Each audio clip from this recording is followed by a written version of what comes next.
Best Indiana Jones games on Nintendo platforms. Indiana Jones is set to return in a matter of months, and while we await Harrison Ford's return in the Dial of Destiny by rewatching the movies and whistling that John Williams theme, we've also been looking back at Indy's video game library.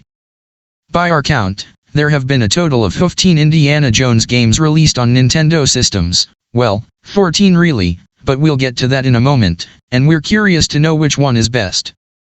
That's where you come in. We've got our opinions, but similar to our other reader-ranked polls, we asked Nintendo Life readers to rate every Indiana Jones game you've played over the years, and it's time to publish the results. Every Indiana Jones game on Nintendo systems. Ranked from worst to best by you. Missed the voting period, did you? But you didn't.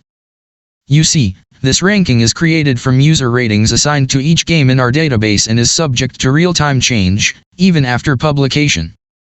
Registered Nintendo Life users can click on the stars below and rate the games out of 10, even as you read this. If you've previously rated these games, thank you. If not, you can add your score to the game at any time, present or future, and it will still count and influence the order in the article, though you'll need to refresh the page to see any potential changes. All set? Time to search for the Grail. Note: keen indie fans will have no doubt spied the interloper below. Yes, Indiana Jones and the Fate of Atlantis never got its own release on Nintendo platforms. However, it is available to play on Wii as an unlockable in Staff of Kings.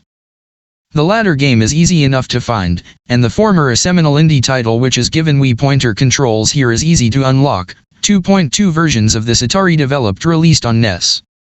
One was published by Tengen prior to a licensing disagreement and Tetris-related lawsuit from Nintendo that resulted in the removal of all its NES titles from store shelves.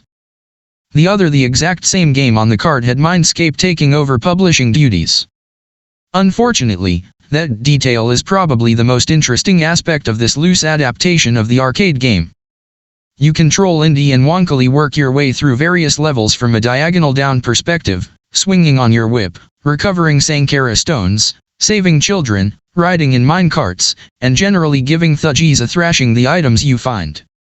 It's got the music, of course, and that goes a long way to firing up the Joneshion spirit, but it's not enough to transform a poor game into a good one.